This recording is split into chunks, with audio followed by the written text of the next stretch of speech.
ನಮಸ್ಕಾರ ಎಲ್ಲರಿಗೂ. Welcome to Ideas Forum. ನಾನು ವಿಜಯ ಪಾಟೀಲ್. ಸಮಾಜ ವಿಜ್ಞಾನ, ಕನ್ನಡ ಮಾಧ್ಯಮದ ಸಮಾಜ ವಿಜ್ಞಾನ 8ನೇ ತರಗತಿಯ ಪಾಠಗಳನ್ನು ನಾನು ಇಲ್ಲಿ ನಿಮ್ಮ ಮುಂದೆ ಇಡ್ತಾ ಇದ್ದೇನೆ.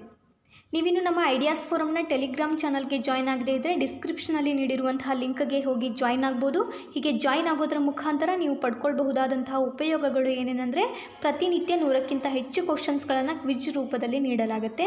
ಹಾಗೆ ಪ್ರತಿ ವಿಡಿಯೋಗಳ PDF-ಗಳು, ದಿನಪತ್ರಿಕೆಗಳು ಮತ್ತು ಇತ್ತೀಚಿನ ಮಾಹಿತಿಗಳು ನಿಮಗಿಲ್ಲಿ ಸಿಗುತ್ತೆ. ನಿಮಗೇನಾದರೂ ಡೌಟ್ಸ್ಗಳಿದ್ದರೆ ಐಡಿಯಾಸ್ ಫೋರಮ್ನ ಅಧ್ಯಾಪಕರೊಂದಿಗೆ ಚರ್ಚೆ ನಡೆಸಿ ನಿಮ್ಮ ಪ್ರಶ್ನೆಗಳಿಗೆ ನೀವು ಉತ್ತರನ ಕಂಡುಕೋಬಹುದು. ಈಗಾಗಲೇ ಐಡಿಯಾಸ್ ಫೋರಮ್ ತಂಡ ಲಾಂಚ್ ಮಾಡಿರುವಂತಹ ಕೋರ್ಸ್ಗಳ ವಿವರ ಇಲ್ಲಿದೆ. ಎಲ್ಲ NCERT ವಿಡಿಯೋಗಳು including geography, history, science, polity, economics from 6 to 12 ಎಲ್ಲ ಪಾಠಗಳನ್ನು ಕನ್ನಡ ಮಾಧ್ಯಮದಲ್ಲಿ ಅಪ್ಲೋಡ್ ಮಾಡ್ತಿದ್ದಾರೆ. ಹಾಗೆ DSART ವಿಡಿಯೋಗಳು. ನಾನು ಸೋಷಿಯಲ್ ಸೈನ್ಸ್ನ 6th 8th ಸ್ಟ್ಯಾಂಡರ್ಡ್ನ ಬುಕ್ಸ್ಗಳನ್ನು ಮುಗಿಸಿದ್ದೀನಿ. ಈಗ 8th ಸ್ಟ್ಯಾಂಡರ್ಡ್ನ ಪಾಠಗಳನ್ನು ನಿಮ್ಮ ಮುಂದೆ ತರ್ತಾ ಇದ್ದೀನಿ.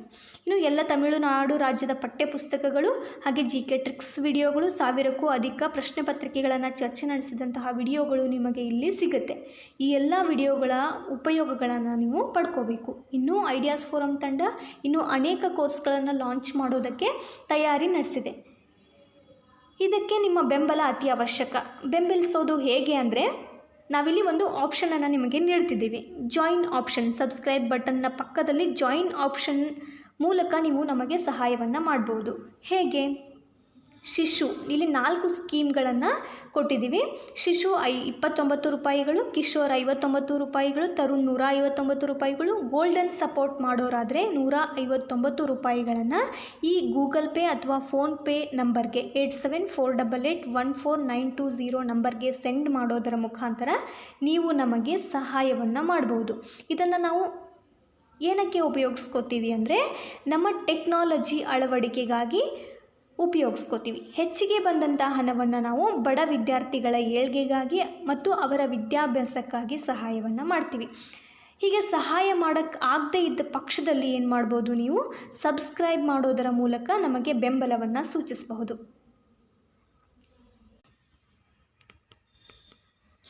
ಇವತ್ತು ನಾನು ನಿಮ್ಮ ಜೊತೆ ಡಿಸ್ಕಸ್ ಮಾಡ್ತಿರುವಂತಹ ಪಾಠ 8ನೇ ತರಗತಿ ಸಮಾಜ ವಿಜ್ಞಾನ ಭಾಗ 1ರಿಂದ ಭೂಗೋಳ ಭಾಗದಲ್ಲಿ 2ನೇ ಅಧ್ಯಾಯ ಶಿಲಾಗೋಳ.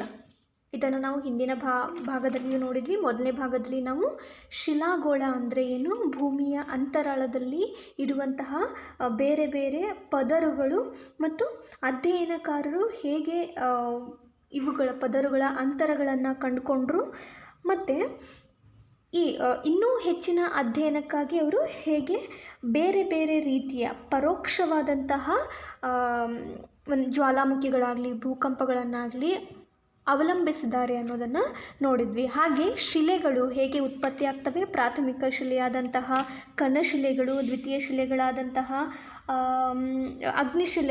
ಪ್ರಾಥಮಿಕ ಶಿಲೆಗಳಾದಂತಹ ಅಗ್ನಿಶಿಲೆಗಳು, ಹಾಗೆ ದ್ವಿತೀಯ ಶಿಲೆಗಳಾದಂತಹ ಕಣಶಿಲೆಗಳು ಮತ್ತು ರೂಪಾಂತರ ಶಿಲೆಗಳ ಬಗ್ಗೆ ನಾವು ಕಲ್ತಿದ್ವಿ. ಈ ಭಾಗದಲ್ಲಿ ನಾವು ಏನು ಕಲಿತೀವಿ ಅಂದರೆ, ಭೂಚಿಪ್ಪಿನ ಶಕ್ತಿಗಳು, ಭೂಮಿಯ ಮೇಲೆ ಮತ್ತು ಭೂಮಿಯ ಅಂತರಾಳದಲ್ಲಿ ಅಡಗಿದಂತಹ ಶಕ್ತಿಗಳ ಬಗ್ಗೆ ನಾವು ಈ ಭಾಗದಲ್ಲಿ ಕಲಿತೀವಿ. ಭೂಚಿಪ್ಪಿನ ಶಕ್ತಿಗಳು ಅಂದರೆ ಏನು? ಭೂಮಿಯ ಒಳಗೆ ಅಥವಾ ಭೂಮಿಯ ಹೊರಗೆ ಇರುವಂತಹ ಶಕ್ತಿಗಳು. ಈ ಶಕ್ತಿಯು ಭೂ ಮೇಲ್ಮೈನ ಸ್ವರೂಪಗಳ ಮೇಲೆ ಪರಿಣಾಮವನ್ನು ಬೀರ್ತವೆ. ಅವು ಯಾವ್ಯಾವಂದರೆ, ಭೂಚಿಪ್ಪಿನ ಶಕ್ತಿಗಳನ್ನು 2 ವಿಧಗಳಾಗಿ ವಿಂಗಡಿಸಲಾಗುತ್ತೆ. ಅಂತರ್ಜನಿತ ಇಂಟರ್ನಲ್, ಬಹಿರ್ಜನಿತ ಎಕ್ಸ್ಟರ್ನಲ್ ಶಕ್ತಿ, external force and internal force ಅಂತ ವಿಂಗಡಣೆ ಮಾಡ್ತಾರೆ. ಅಂದರೆ ಅಂತರ್ಜನಿಕ ಅಥವಾ ಆಂತರಿಕ ಶಕ್ತಿ, ಬಹಿರ್ಜನಿತ ಅಥವಾ ಬಾಹ್ಯ ಶಕ್ತಿ ಅಂತ ಕರೆಯಲಾಗುತ್ತೆ. ಇನ್ನು ಫಸ್ಟ್ ಅಂತರ್ಜನಿತ ಶಕ್ತಿಗಳು ಯಾವ್ಯಾವು, ಹಾಗಂದರೆ ಏನು? ಅಂತರ್ಜನಿತ ಶಕ್ತಿಗಳು ಭೂಮಿಯ ಒಳಗಿನ ಅಥವಾ ಆಂತರಿಕ ಶಕ್ತಿಗಳು. ಇವುಗಳಿಂದ ಭೂ ಮೇಲ್ಮೈನ ಸ್ವರೂಪಗಳು ಕ್ಷಿಪ್ರವಾಗಿ ಬದಲಾವಣೆಯನ್ನು ಹೊಂದುತ್ತವೆ. ಉದಾಹರಣೆಗೆ ಜ್ವಾಲಾಮುಖಿಗಳು, ಭೂಕಂಪನಗಳು ಇತ್ಯಾದಿ. ಮೊದಲನೇದಾಗಿ ಜ್ವಾಲಾಮುಖಿಗಳನ್ನು ನೋಡೋಣ. ಭೂ ಮೇಲ್ಮೈನಲ್ಲಿ ಬಿರುಕು ಅಥವಾ ರಂಧ್ರಗಳು ಅಥವಾ ದ್ವಾರಗಳು ಉಂಟಾಗಿ ಅವುಗಳ ಮೂಲಕ ಭೂಮಿಯ ಒಳಗಿನ ಶಿಲಾಪಾಕ ಹೊರಬೀಳುವುದನ್ನು ಜ್ವಾಲಾಮುಖಿ ಅಂತ ಕರೀತಾರೆ. ಭೂಕವಚದಿಂದ ನೇರವಾಗಿ ಆಳದಲ್ಲಿರುವ ಶಿಲಾಪಾಕದ ಜಾಗಕ್ಕೆ ಸಂಪರ್ಕವನ್ನು ಕಲ್ಪಿಸುವಂತಹ ರಂಧ್ರಗಳನ್ನು ನಾಳಗಳು ಅಂತ ಕರೀತಾರೆ. ಇದರ ಮೂಲಕ ಏನಾಗುತ್ತೆ, ಶಿಲಾಪಾಕ, ಶಿಲಾಚೂರುಗಳು, ಲಾವಾರಸ, ಬೂದಿ, ನೀರಾವಿ, ಜ್ವಾಲೆ ಮತ್ತು ಇತರ ಅನಿಲಗಳು ಭೂಮಿಯ ಅಂತರಾಳದಿಂದ ಹೊರಚಿಮ್ಮುತ್ತವೆ. ಅದನ್ನು ಜ್ವಾಲಾಮುಖಿ ಅಂತ ಹೇಳಲಾಗುತ್ತೆ. ಆಲಿಕೆ ಆಕಾರದ ಜ್ವಾಲಾಮುಖಿ ನಾಳದ ತುತ್ತ ತುದಿಯ ತಗ್ಗು ಭಾಗವನ್ನು ಕುಂಡ ಅಥವಾ ಜ್ವಾಲಾಮುಖಿಯ ಬಾಯಿ ಅಂತ ಕರೀತಾರೆ. ಕಡಿದಾದ ಬದಿಗಳುಳ್ಳ ಕುಂಡ ಬೋಗುಣಿ ಆಕಾರದ ವಿಶಾಲ ತಗ್ಗು ಭಾಗಕ್ಕೆ ಕಾಲ್ಡೇರ್ ಅಂತ ಕರೀತಾರೆ. ಇಲ್ಲಿ ಅದರ ರಚನೆಯನ್ನು ನೋಡೋದಾದರೆ ಜ್ವಾಲಾಮುಖಿಯ ರಚನೆಯನ್ನು ನೋಡೋದಾದರೆ ಇದು ಈ ರೀತಿ ಇರುತ್ತೆ. ಇದನ್ನು ಜ್ವಾಲಾಮುಖಿಯ ಬಾಯಿ ಅಂತ ಕರೀತಾರೆ. ಇದು ಭೂಮಿಯ ಪದರು. ಇದನ್ನು ಈ ಭಾಗವನ್ನು ಉಪನಾಳ ಅಂತ ಕರೀತಾರೆ. ಇದು ಜ್ವಾಲಾಮುಖಿಯ ಬಾಯಿ. ಹೀಗೆ ಭೂಮಿಯ ಒಳಗಿರುವಂತಹ ಅಂತರಾಳದ ವಸ್ತುಗಳು, ಶಿಲಾಪಾಕ, ಶಿಲಾಚೂರುಗಳು, ಲಾವಾರಸ, ಬೂದಿ ಹೀಗೆ ಹೊರಗೆ ಚಿಮ್ತವೆ. ಇದನ್ನು ಏನಂತಾರೆ, ಜ್ವಾಲಾಮುಖಿ ಅಂತ ಕರೀತಾರೆ. ಜ್ವಾಲಾಮುಖಿಯ ವಿಧಗಳು ಯಾವ್ಯಾವು ಅಂತ ನೋಡೋದಾದರೆ ಇಲ್ಲಿ ಜಾಗೃತ ಜ್ವಾಲಾಮುಖಿಗಳು, ಸುಪ್ತ ಜ್ವಾಲಾಮುಖಿಗಳು ಮತ್ತು ಲುಪ್ತ ಜ್ವಾಲಾಮುಖಿಗಳು ಅಂತ ವಿಂಗಡಿಸಲಾಗುತ್ತೆ.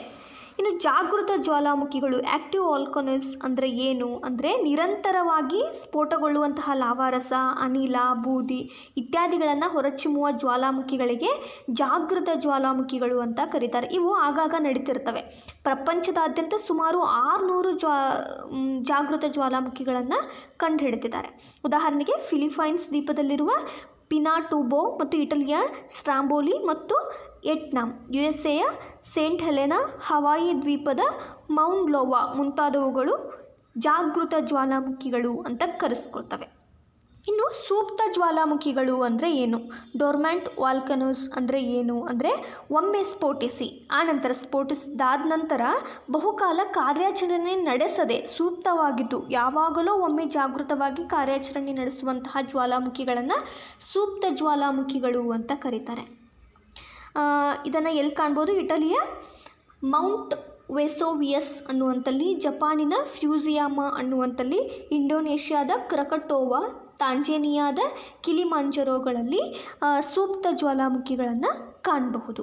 ಇನ್ನು ಲುಪ್ತ ಜ್ವಾಲಾಮುಖಿಗಳು ಅಂದರೆ ಏನು, ಇವು ಪುರಾತನ ಕಾಲದಲ್ಲಿ ಕಾರ್ಯಾಚರಣೆ ನಡೆಸಿದ್ದು ಅನಂತರ ಯಾವುದೇ ಕಾರ್ಯಾಚರಣೆ ನಡೆಸಿಲ್ಲ. ಉದಾಹರಣೆಗೆ ಅರ್ಜೆಂಟೈನಾದ ಅಕಾಂಗುಗುವಾ ಕೂಡ ಲುಪ್ತ ಜ್ವಾಲಾಮುಖಿಗಳಲ್ಲಿ ಸೇರುತ್ತೆ.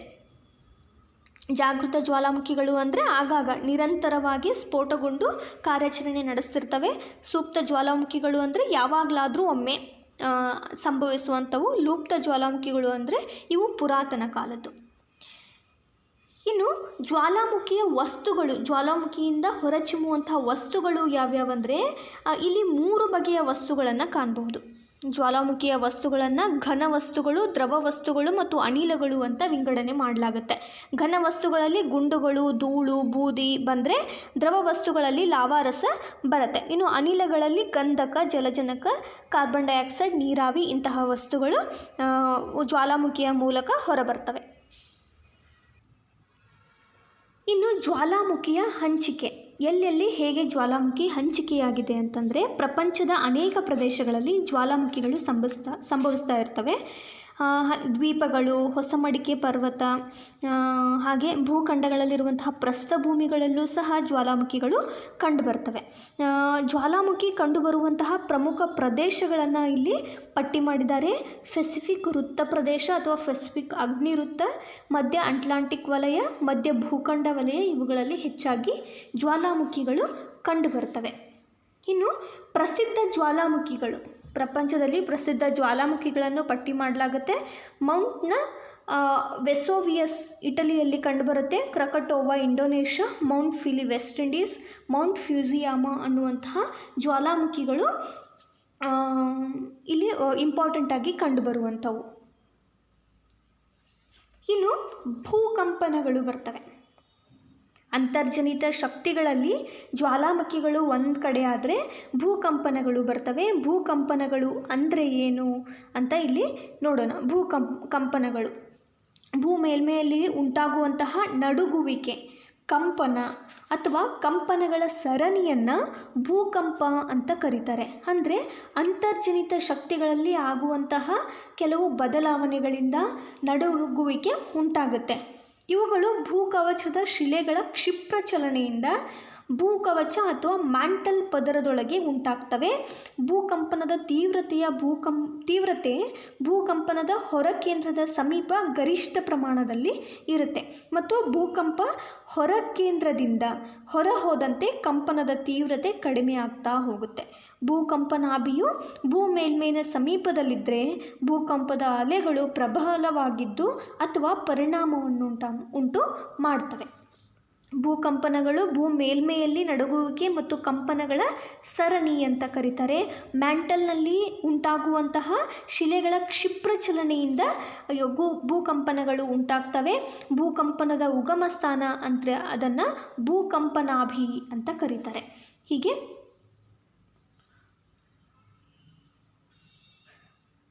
ಭೂಮಿಯನ್ನು ಪದರಗಳಾಗಿ ವಿಂಗಡಿಸಿದ್ರೆ ಇಲ್ಲಿ ಭೂಕಂಪನಾಭಿ ಇದ್ದರೆ ಇದು ಭೂಕವಚಕ್ಕೆ ಹತ್ತಿರವಾಗಿದ್ದರೆ ಹೆಚ್ಚಾಗಿ ಇದರ ಎಫೆಕ್ಟ್ ಕಂಡುಬರುತ್ತೆ.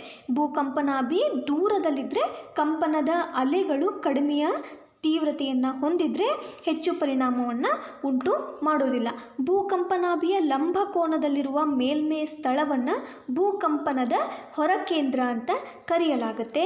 ಭೂಕಂಪನಗಳನ್ನು ಅಧ್ಯಯನ ಮಾಡುವ ಶಾಸ್ತ್ರವನ್ನು ಭೂಕಂಪಶಾಸ್ತ್ರ ಅಂತ ಕರೀತಾರೆ, ಸಿಸ್ಮೋಲಜಿ ಅಂತ ಕರೀತಾರೆ. ಮತ್ತು ಭೂಕಂಪನವನ್ನು ಅಳೆಯುವ ಸಾಧನವನ್ನು ಭೂಕಂಪ ಮಾಪಕ ಅಂತ ಕರೀತಾರೆ, ಸಿಸ್ಮೋಗ್ರಾಫ್ ಅಂತ ಕರೀತಾರೆ. ಹೀಗೆ ಭೂಕಂಪನಗಳು ಉಂಟಾಗೋದಕ್ಕೆ ಕಾರಣಗಳು ಏನೇನು ಅಂತ ನೋಡೋದಾದರೆ ಇಲ್ಲಿ ಮೊದಲನೇದಾಗಿ ಜ್ವಾಲಾಮುಖಿ ಸ್ಫೋಟ ಆಗೋದ್ರಿಂದ ಶಿಲೆಗಳಲ್ಲಿ ಕ್ಷಿಪ್ರ ಬದಲಾವಣೆ ಆಗುತ್ತೆ. ಇಲ್ಲಿ ನಡುಗುವಿಕೆ ಉಂಟಾಗುತ್ತೆ. ಹಾಗಾಗಿ ಜ್ವಾಲಾಮುಖಿ ಸ್ಫೋಟ ಭೂಕಂಪ ಸಂಭವಿಸೋದಕ್ಕೆ ಕಾರಣ ಆಗುತ್ತೆ. ಇನ್ನೊಂದು ಸ್ತರಭಂಗ. ಭೂಮಿಯ ಶಿಲಾಸ್ತರಗಳ ಮರುಹೊಂದಾಣಿಕೆ ಹಲವು ವಿಧಗಳಲ್ಲಿ ಕಂಡುಬರುತ್ತೆ. ಶಿಲೆಗಳಲ್ಲಿ ಸ್ಥಾನಪಲ್ಲಟ, ಭೂಕುಸಿತ, ಅವುಗಳಿಂದ ಭೂಸ್ತರಗಳು ಮೇಲಕ್ಕೆ ಅಥವಾ ಕೆಳಮುಖವಾಗಿ ಜರುಗ್ತವೆ. ಹೀಗೆ ಜರುಗೋದ್ರಿಂದ ಏನಾಗುತ್ತೆ, ಬಿರುಕುಗಳು ಉಂಟಾಗುತ್ತೆ. ಈ ರೀತಿ ಫಲಕಗಳು ಸ್ಥಾನಪಲ್ಲಟ ಆಗೋದ್ರಿಂದ ಭೂಕಂಪಗಳು ಉಂಟಾಗ್ತವೆ. ಉದಾಹರಣೆಗೆ ಅಮೆರಿಕಾದ ಕ್ಯಾಲಿಫೋರ್ನಿಯಾದಲ್ಲಿರುವ ಸ್ಯಾನ್ ಆಂಡ್ರಿಯಾಸ್ ಸ್ತರಭಂಗ ಪ್ರದೇಶದಲ್ಲಿ ಹೆಚ್ಚಾಗಿ ಈ ರೀತಿಯ ಭೂಕಂಪ, ಸ್ತರಭಂಗ ಕಾರಣದಿಂದ ಉಂಟಾಗುವ ಭೂಕಂಪ ಉಂಟಾಗುತ್ತೆ. ಇನ್ನೊಂದು ಮಾನವ ನಿರ್ಮಿತ ಅಂಶಗಳಾದಂತಹ ಗಣಿಗಾರಿಕೆ, ಆಣೆಕಟ್ಟು ಮತ್ತು ಜಲಾಶಯ ನಿರ್ಮಾಣ, ಅಣುಪರೀಕ್ಷೆ, ಈ ರೀತಿಯ ಎಲ್ಲ ಕಾರಣಗಳಿಂದಲೂ ಸಹ ಭೂಕಂಪನ ಉಂಟಾಗುತ್ತೆ. ಇದರಿಂದ ಈ ಎಲ್ಲ ಕಾರ್ಯಗಳಿಂದ ಏನಾಗುತ್ತೆ, ಭೂಮಿಯ ಪದರ ಸಡಿಲಗೊಳ್ಳೋದ್ರಿಂದ ಜ್ವಾಲಾಮುಖಿ ಅಥವಾ ಭೂಕಂಪನಗಳು ಸಂಭವಿಸುವ ಸಾಧ್ಯತೆ ಜಾಸ್ತಿ ಆಗಿರುತ್ತೆ. ಇನ್ನು ಭೂಕಂಪನದ ಅಲೆಗಳನ್ನು ವಿವಿಧ ರೀತಿಯಾಗಿ ವಿಂಗಡಿಸಲಾಗುತ್ತೆ. ಪ್ರಾಥಮಿಕ ಅಲೆಗಳು, ದ್ವಿತೀಯ ಅಲೆಗಳು ಮತ್ತು ಮೇಲ್ಮೈ ಅಲೆಗಳು ಅಂತ ವಿಂಗಡಿಸಲಾಗುತ್ತೆ. ಭೂಕಂಪನದ ಒಳಕೇಂದ್ರದಿಂದ ಕಂಪನಗಳು ಆರಂಭಗೊಂಡು ಅಲ್ಲಿಂದ ವೃತ್ತಾಕಾರವಾಗಿ ತರಂಗಗಳಲ್ಲಿ ಭೂಕೇಂದ್ರದ ಕಡೆಗೆ ಹರಡ್ತವೆ. ಇಲ್ಲಿ ಭೂಕಂಪನಾಭಿಯಲ್ಲಿ ಭೂಕಂಪ ಅಥವಾ ಸ್ತರಭಂಗ ಅಥವಾ ಜ್ವಾಲಾಮುಖಿಯ ಮೂಲಕ ಭೂಕಂಪನ ಉಂಟಾದರೆ ಹೀಗೆ ಅದರ ತರಂಗಗಳು ಭೂಮಿಯ ಮೇಲೆ ವೃತ್ತಾಕಾರದಲ್ಲಿ ಸಂಭವಿಸುತ್ತೆ. ಈ ರೀತಿಯ ಭೂಕಂಪನದ ಅಲೆಗಳನ್ನು 3 ರೀತಿಯಾಗಿ ವಿಂಗಡಿಸಲಾಗುತ್ತೆ. ಒಂದನೇದು ಪ್ರಾಥಮಿಕ ಅಲೆಗಳು. ಇದರ ಚಲನೆಯ ವೇಗ ತುಂಬ ಜಾಸ್ತಿ ಆಗಿರುತ್ತೆ. ಘನ, ದ್ರವ, ಅನಿಲಗಳ ಮೂಲಕ ಇದು ಚಲನೆ ಆಗುತ್ತೆ. ಇನ್ನು ದ್ವಿತೀಯ ಅಲೆಗಳು, ಇವು ಅಡ್ಡ ಅಲೆಗಳು. ಇದನ್ನು ಅಡ್ಡ ಅಲೆಗಳು ಅಂತಲೂ ಕರೀತಾರೆ. ಇವು ದ್ರವ ವಸ್ತುಗಳ ಮೂಲಕ ಚಲಿಸಲಾರವು. ಪ್ರಾಥಮಿಕ ಅಲೆಗಳ ನಂತರ ಇವು ಹೊರ ಕೇಂದ್ರವನ್ನು ತಲುಪ್ತವೆ. ಇನ್ನು ಮೇಲ್ಮೈ ಅಲೆಗಳು, ಇವುಗಳನ್ನು ಉದ್ದ ಅಲೆ ಅಂತ ಕರೆಯಲಾಗುತ್ತೆ. ಇವುಗಳು ಅತ್ಯಂತ ನಿಧಾನಗತಿಯ ಭೂಕಂಪದ ಅಲೆಗಳಾಗಿದ್ದರಿಂದ ಇವುಗಳು ಅತ್ಯಂತ ಕಡಿಮೆ ಹಾನಿಕಾರಕ ಅಲೆಗಳಾಗಿವೆ. ಹೀಗೆ ಭೂಕಂಪನದ ಅಲೆಗಳನ್ನು ಪ್ರಾಥಮಿಕ ಅಲೆಗಳು, ದ್ವಿತೀಯ ಅಲೆಗಳು ಮತ್ತು ಮೇಲ್ಮೈ ಅಲೆಗಳು ಅಂತ ವಿಂಗಡಿಸಲಾಗುತ್ತೆ. ಇನ್ನು ಭೂಕಂಪನದ ಪರಿಣಾಮಗಳು ಏನೇನು ಅಂತ ನೋಡೋದಾದರೆ, ಭೂಕಂಪನಗಳು ಅತ್ಯಂತ ವಿನಾಶಕಾರಿ. ಇವುಗಳು ಅಪಾರ ಪ್ರಮಾಣದ ಜೀವಹಾನಿಯನ್ನು, ಆಸ್ತಿಪಾಸ್ತಿ ಹಾನಿಯನ್ನು ಉಂಟು ಮಾಡ್ತವೆ. ಇವುಗಳಿಂದ ಉಂಟಾಗುವಂತಹ ಭೂಕುಸಿತ, ಕ್ಷಿಪ್ರ ಪ್ರವಾಹ ಮುಂತಾದವುಗಳು ಅಪಾರ ಜನರು ಇದರಿಂದ ಸಾವಿಗೀಡಾಗ್ತಾರೆ. ಕಟ್ಟಡ, ಸೇತುವೆ, ರಸ್ತೆ, ರೈಲು ಮುಂತಾದ ಮಾರ್ಗಗಳು ಹಾನಿಗೀಡಾಗ್ತವೆ. ಇದು ಭೂಕಂಪನದ ಪರಿಣಾಮ. ಇನ್ನೊಂದು ಪರಿಣಾಮ ಅಂತಂದರೆ ಇನ್ನು ಸುನಾಮಿಯು ಕೂಡ ಒಂದು ಭೂಚಿಪ್ಪಿನ ಶಕ್ತಿಗಳಲ್ಲಿ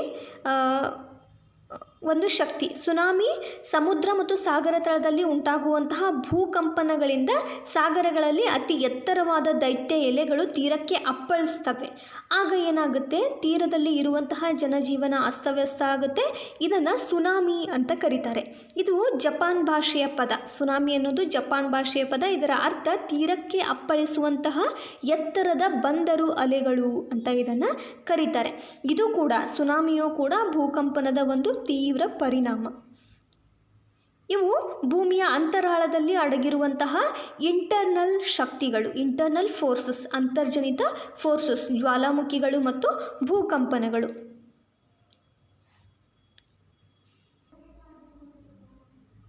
ಇನ್ನು ಭೂಚಿಪ್ಪಿನ ಶಕ್ತಿಗಳಲ್ಲಿ ಎರಡನೇ ವಿಧ ಬಾಹ್ಯ ಶಕ್ತಿಗಳು. ಎಕ್ಸೋಜೆನಿಕ್ ಫೋರ್ಸಸ್. ಬಾಹ್ಯ ಶಕ್ತಿಗಳು ಭೂಮಿಯ ಮೇಲಿನ ಪ್ರಾಕೃತಿಕ ಶಕ್ತಿಗಳಾಗಿವೆ. ಇವು ತಮ್ಮ ಕಾರ್ಯಗಳಿಂದ ಭೂಮೇಲ್ಮೇಲಿನ ಸ್ವರೂಪಗಳನ್ನು ಮಾರ್ಪಾಡು ಮಾಡ್ತವೆ.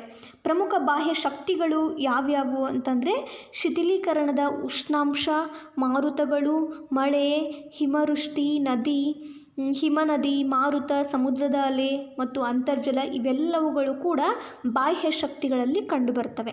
ಇದರಲ್ಲಿ ಶಿಥಲೀಕರಣ ಅಂದರೆ ಏನು? ಶಿಲೆಗಳು ಒಡೆದು ಚೂರಾಗುವ ಮತ್ತು ಕ್ಷೀಣಿಸುವ ಸ್ವಾಭಾವಿಕ ಪ್ರಕ್ರಿಯೆಯನ್ನು ಶಿಥಲೀಕರಣ ಅಂತ ಕರೆಯಲಾಗುತ್ತೆ. ಇದು ವಾಯುಗೋಳದಲ್ಲಿನ ಉಷ್ಣಾಂಶ, ಮಳೆ, ಗಾಳಿ ಮುಂತಾದವುಗಳಿಂದ ನಡೆಯುತ್ತೆ. ಶಿಥಲೀಕರಣದ ವಿಧಗಳನ್ನು ಇಲ್ಲಿ ನೋಡೋಣ. ಒಂದನೇದು ಭೌತಿಕ ಶಿಥಲೀಕರಣ.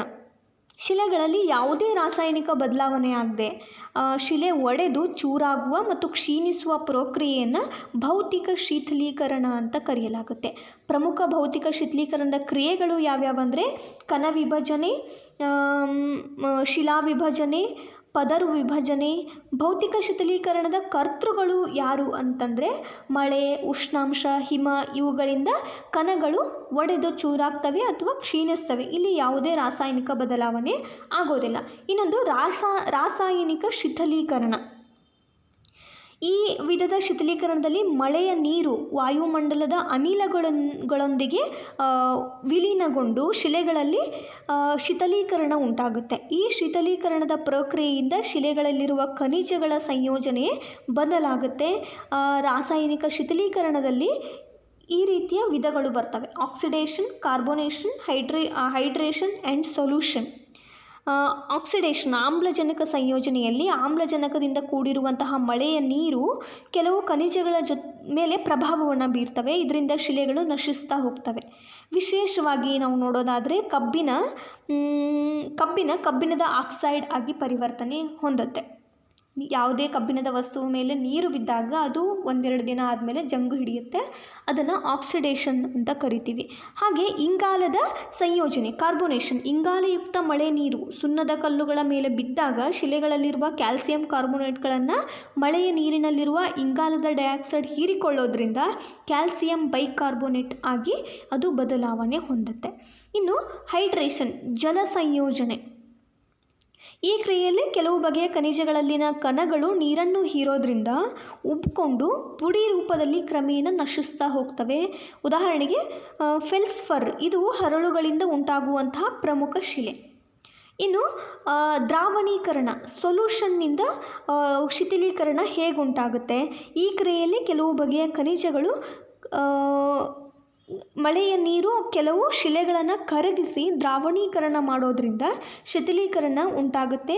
ಉದಾಹರಣೆಗೆ ಜಿಪ್ಸಮ್, ಉಪ್ಪು, ಫಾಸ್ಫೇಟ್ ಇತ್ಯಾದಿಗಳು ಸೊಲ್ಯೂಷನ್ ಇಂದ ಉಂಟಾಗುವಂತಹ ಶಿಥಿಲೀಕರಣದ ಒಂದು ಅಂಶ. ಇನ್ನು ಶಿಥಿಲೀಕರಣದಲ್ಲಿ ಭೌತಿಕ ಶಿಥಿಲೀಕರಣ ನೋಡಿದ್ವಿ, ರಾಸಾಯನಿಕ ಶಿಥಿಲೀಕರಣ. ಮೂರನೇದು ಜೈವಿಕ ಶಿಥಿಲೀಕರಣ, ಬಯೋಲಾಜಿಕಲ್ ವೆದರಿಂಗ್. ಸಸ್ಯವರ್ಗ, ಪ್ರಾಣಿವರ್ಗ ಮತ್ತು ಮಾನವನಿಂದ ಶಿಲೆಗಳು ಒಡೆದು ಚೂರಾಗೋದು. ಅಂದರೆ ಮಾನವರಿಂದ ಅಥವಾ ಜೀವಿಗಳಿಂದ ಶಿಲೆಗಳಲ್ಲಿ ಉಂಟಾಗುವಂತಹ ಬದಲಾವಣೆಗೆ ಜೈವಿಕ ಶಿಥಿಲೀಕರಣ ಅಂತ ಕರೀತಾರೆ. ಇದರಲ್ಲಿ ಭೌತಿಕ ಹಾಗೂ ರಾಸಾಯನಿಕ ಕ್ರಿಯೆ ಎರಡೂ ನಡೀತಿರುತ್ತೆ. ಸಸ್ಯವರ್ಗದಿಂದ ಉಂಟಾಗುವಂತಹ ಶಿಥಿಲೀಕರಣ ಅಂದರೆ ಬೇರುಗಳು ಒಳ ಹೋಗೋದ್ರಿಂದ ಶಿಲೆಗಳಲ್ಲಿ ಬಿರುಕು ಬೀಳ್ತವೆ. ಇದು ಸಸ್ಯದಿಂದ ಉಂಟಾಗುವಂತಹ ಶಿಥಿಲೀಕರಣ. ಇನ್ನು ಪ್ರಾಣಿಗಳು ತೋಡುವಂತಹ ಎರೆಹುಳು ತೋಡುವಂತಹ ಬಿಲಗಳಿಂದ ಶಿಲೆಗಳು ಒಡೆದು ಚೂರಾಗ್ತವೆ, ಕ್ರಮೇಣ ಕ್ಷೀಣಿಸ್ತಾ ಹೋಗ್ತವೆ. ಇದನ್ನು ಪ್ರಾಣಿಗಳಿಂದ ಉಂಟಾಗುವ ಶಿಥಿಲೀಕರಣ ಅಂತ ಹೇಳ್ಬೋದು. ಇನ್ನು ಮಾನವ ಮಾಡುವಂತಹ ಗಣಿಗಾರಿಕೆ, ಕಲ್ಲು ಗಣಿ, ಕಟ್ಟಡ, ಜಲಾಶಯ ನಿರ್ಮಾಣ, ಬೋರ್ ಕೊರೆಸೋವಿಕೆ ಹೀಗೆ ಎಲ್ಲ ರೀತಿಯ ಕಾರ್ಯಗಳಿಂದ ಮಾನವನಿಂದ ಶಿಥಿಲೀಕರಣ ಉಂಟಾಗುತ್ತೆ. ಇದು ಭೂಚಿಪ್ಪಿನ ಶಕ್ತಿಗಳಲ್ಲಿ ಬಾಹ್ಯ ಶಕ್ತಿಗಳಲ್ಲಿ ಒಂದಾದಂತಹ ಶಿಥಿಲೀಕರಣ ಉಂಟಾಗುವಂತಹ ವಿಧಗಳು. ಈ ಪಾಠದಿಂದ ನಾವು ಭೂಚಿಪ್ಪಿನ ಶಕ್ತಿಗಳನ್ನು ಕಲಿತ್ವಿ. ಭೂಚಿಪ್ಪಿನ ಶಕ್ತಿಗಳಲ್ಲಿ ಇಂಟರ್ನಲ್ ಫೋರ್ಸಸ್ ಆ್ಯಂಡ್ ಬಹಿರ್ಜನಿಕ ಫೋರ್ಸಸ್ಸನ್ನು, ಎಕ್ಸೋಜನಿಕ್ ಫೋರ್ಸಸ್ಸನ್ನು ಕಲಿತ್ವಿ. ಅಂದರೆ ಜ್ವಾಲಾಮುಖಿಗಳು, ಭೂಕಂಪನಗಳು, ಸುನಾಮಿ, ಹಾಗೆ ಬಾಹ್ಯ ಶಕ್ತಿಗಳಲ್ಲಿ ಶಿಥಿಲೀಕರಣ, ಇವುಗಳ ಬಗ್ಗೆ ಈ ಪಾಠದಿಂದ ನಾವು ಕಲಿತ್ವಿ. ಮುಂದಿನ ಭಾಗದಲ್ಲಿ ನಾವು ಭೂನಗ್ನೀಕರಣ ಅಂದರೆ ಏನು, ಉಂಟಾಗೋದಕ್ಕೆ ಕಾರಣಗಳು ಯಾವ್ಯಾವು ಮತ್ತು ಅದರ ಕರ್ತೃಗಳು ಯಾರ್ಯಾರು ಅಂತ ನೋಡೋಣ. ನಿಮಗೆ ಈ ಪಾಠ ಅರ್ಥ ಆಗಿದ್ದರೆ ಈ 2 ಪ್ರಶ್ನೆಗಳಿಗೆ ಉತ್ತರಿಸಬೇಕಾಗತ್ತೆ. ಇವುಗಳಲ್ಲಿ ಯಾವುದು ಅಂತರ್ಜನಿತ ಶಕ್ತಿ, ಇಂಟರ್ನಲ್ ಶಕ್ತಿ ಯಾವುದು? ಭೂಕಂಪನ, ಶಿಥಿಲೀಕರಣ, ನಗ್ನೀಕರಣ, ಸಂಚಯನ. ಇನ್ನು 2ನೇ ಪ್ರಶ್ನೆ, ಭೂಕಂಪನದ ಯಾವ ಅಲೆ ಅತ್ಯಂತ ಹಾನಿಕಾರಕ? ಪ್ರಾಥಮಿಕ ಅಲೆ, ದ್ವಿತೀಯ ಅಲೆ ಮತ್ತು ಮೇಲ್ಮೈ ಅಲೆ. ಭೂಕಂಪನದ ಅಲೆಗಳಲ್ಲಿ ಈ 3 ವಿಧಗಳಲ್ಲಿ ಯಾವುದು ಅತ್ಯಂತ ಹಾನಿಕಾರಕ ಅಂತ ಹೇಳಬೇಕು. ಈ ಆಪ್ಷನ್ಗಳಲ್ಲಿ ಒಂದೊಂದು ಆಪ್ಷನ್ ಸರಿಯಾಗಿರುತ್ತೆ. ಕಮೆಂಟ್ ಮಾಡೋದರ ಮೂಲಕ ಉತ್ತರ ನೀಡಿ. ಈ ವಿಡಿಯೋ ನಿಮಗೆ ಇಷ್ಟ ಆಗಿದ್ದರೆ ಲೈಕ್ ಮಾಡಿ, ಶೇರ್ ಮಾಡಿ ಮತ್ತು ಸಬ್ಸ್ಕ್ರೈಬ್ ಮಾಡೋದನ್ನು ಮರಿಬೇಡಿ. ಮತ್ತು ಇದೇ ಪಾಠದ ಮುಂದಿನ ಭಾಗದೊಂದಿಗೆ ನಾನು ನಿಮ್ಮ ಜೊತೆ ಬರ್ತೀನಿ. Thank you.